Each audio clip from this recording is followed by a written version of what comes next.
നമുക്കിപ്പം അപ്പു ജോസഫ് കൂടി ചേരുന്നുണ്ട്. പി ജെ ജോസഫിന്റെ മകനാണ്, കേരള കോൺഗ്രസ് ജോസഫ് വിഭാഗത്തിന്റെ നേതാവ് കൂടിയാണ്. അപ്പോൾ ഇന്നത്തെ ഈ ജോസ് കെ മാണി കേരള കോൺഗ്രസ് മാണി വിഭാഗത്തിന്റെ ഈ സ്റ്റിയറിംഗ് കമ്മിറ്റി യോഗത്തെ നിങ്ങളുടെ പാർട്ടി എങ്ങനെയാണ് കാണുന്നത്? കേരള കോൺഗ്രസ് ജോസ് കെ മാണി വിഭാഗത്തിന്റെ സ്റ്റിയറിംഗ് കമ്മിറ്റിയെ ഞങ്ങൾ കാണേണ്ട കാര്യമില്ല. അപ്പം അവരുടെ നിലപാട് എന്താണെന്ന് ഇപ്പൊ ഈ റോഷി ഇപ്പൊ പറഞ്ഞ് നിർത്തിയുള്ളൂ. റോഷി അഗസ്റ്റിൻ മിനിസ്റ്റർ പറഞ്ഞത് അവർ വ്യക്തമായിട്ട് അവർ കഴിഞ്ഞ ദിവസങ്ങളിലൊക്കെ റോഷി വ്യക്തമായിട്ട് അവരുടെ നിലപാട് പറഞ്ഞിട്ടുണ്ട്. ഇന്നലെ ജോസ് കെ മാണിയും വ്യക്തമായി പറഞ്ഞു, ഞങ്ങൾ എങ്ങോട്ടുമില്ല. അപ്പൊ പിന്നെ ഈ പാർട്ടിയിൽ ഭിന്നത ഉണ്ടെന്നൊക്കെ ഇപ്പൊ നിങ്ങൾ ചോദിച്ച ചോദ്യത്തിനുള്ള മറുപടിയും പറഞ്ഞു. അവര് പല അഭിപ്രായങ്ങളും ഉണ്ടായിരുന്നു. പക്ഷെ അവസാനം അവരെടുത്ത തീരുമാനം ഇടതുപക്ഷത്ത് തന്നെ നിൽക്കുക എന്നുള്ളതാണ്. പിന്നെ അതിന്റെ മുകളിൽ ഒരു ചർച്ചയുടെ ആവശ്യമുണ്ടെന്ന് എനിക്കും തോന്നുന്നില്ല.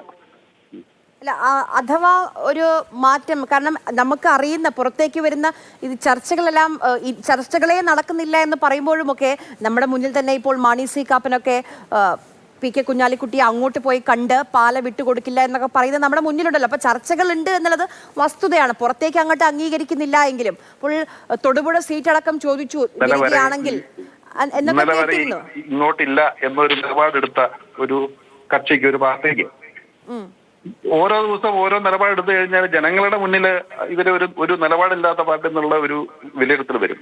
എനിക്ക് തോന്നുന്നില്ല ഒരു രാഷ്ട്രീയ കക്ഷി എന്ന രീതിയിൽ ഇന്നും നാളെയും ഒക്കെ ഓരോ നിലപാടുകൾ മാറ്റി മാറ്റി പറയുന്ന ഒരു രീതിയിലേക്ക് പോകുമെന്ന് എനിക്ക് തോന്നുന്നില്ല. അവരിപ്പോൾ ഒരു തീരുമാനം എടുത്തിട്ടുണ്ട്, ആ തീരുമാനത്തിൽ തന്നെ ഉറച്ചു നിൽക്കും എന്നാണ്. അതുപോലെ പിന്നെ ഇടയ്ക്ക് തൊടുപുഴ സീറ്റിനെ കുറിച്ചൊക്കെ നിങ്ങൾ പറയുന്നത്, ആ തൊടുപുഴ സീറ്റൊക്കെ ഇവർ ആവശ്യപ്പെടുക എന്ന് പറയുമ്പോൾ അതിന് തന്നെ ഒരു ചെറിയൊരു ഇല്ലായ്മയില്ല എന്ന് നിങ്ങൾ തന്നെ ആലോചിക്കണ്ടേ. അഥവാ ഇപ്പൊ അങ്ങനെ ഒരു തീരുമാനത്തിലേക്ക് എത്തിയാൽ പി ജെ ജോസഫാണ് ഇതിനെതിരെ ഏറ്റവും ശക്തമായ നിലപാട് ജോസ് കെ മാണിയെ മുന്നണിയിലേക്ക് എടുക്കുന്നതിൽ എടുത്തിട്ടുള്ളത്. ആ നിലപാടിൽ ഇതിനെക്കുറിച്ച് ശക്തമായിട്ടുള്ള ഒരു നിലപാടും പറഞ്ഞിട്ടില്ല. മോഹൻ ജോസഫും പറഞ്ഞത് അവര് ഒരു ആവശ്യമായിട്ട് ഇങ്ങോട്ട് വന്നു കഴിഞ്ഞാൽ നമ്മൾ പരിഗണിക്കുന്നതാണ്. അവിടെ UDF നേതൃത്വം അത് പരിഗണിക്കും. അല്ലാതെ ഇങ്ങോട്ട് വരുന്നില്ല എന്ന് പറയുന്ന ആളുകളുടെ പുറകെ നടന്ന് അവരെ കൊണ്ടുവരാൻ നോക്കണ്ട എന്നൊരു അങ്ങനെ ഒരു അറ്റംപ്റ്റ് ഉണ്ടെങ്കിൽ അത് ചെയ്തത് മാത്രമേ പറഞ്ഞിട്ടുള്ളൂ. ആര് വരുന്നതിനും ഈ പാർട്ടിയിൽ നിന്ന് ആരും ശക്തമായ എതിർപ്പ് എവിടെയും പ്രകടിപ്പിച്ചിട്ടില്ല. UDF മുന്നോട്ട് വെക്കുന്ന നിബന്ധനകൾ ഓക്കെ ആയിട്ടാണ് വരുന്നതെങ്കിൽ സ്വീകരിക്കാം, അങ്ങനെ പറയാമോ? അല്ല, UDF അങ്ങനെ ഒരു നിബന്ധനയും വെച്ചിട്ടില്ലല്ലോ.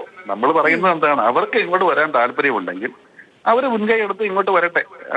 അപ്പോൾ ആലോചിക്കാമെന്ന് തന്നെയല്ലേ എല്ലാവരും പറഞ്ഞുകൊണ്ടിരിക്കുന്നത്. ഇങ്ങോട്ട് വരാൻ തയ്യാറായാൽ വിട്ടുവീഴ്ചകൾക്ക് തയ്യാറാകുമോ?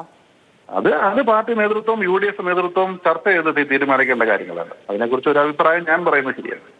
ശരി, വളരെയധികം നന്ദി ശ്രീ അപ്പു സംസാരിച്ചതിന്. എന്തായാലും ഇന്നത്തെ സ്റ്റിയറിംഗ് കമ്മിറ്റി യോഗം അത് നിർണായകം തന്നെയാണ്. കാരണം ഈ മുന്നണി മാറണം എന്ന അഭിപ്രായമുള്ള നേതാക്കൾ പാർട്ടിക്കുള്ളിലുണ്ട്.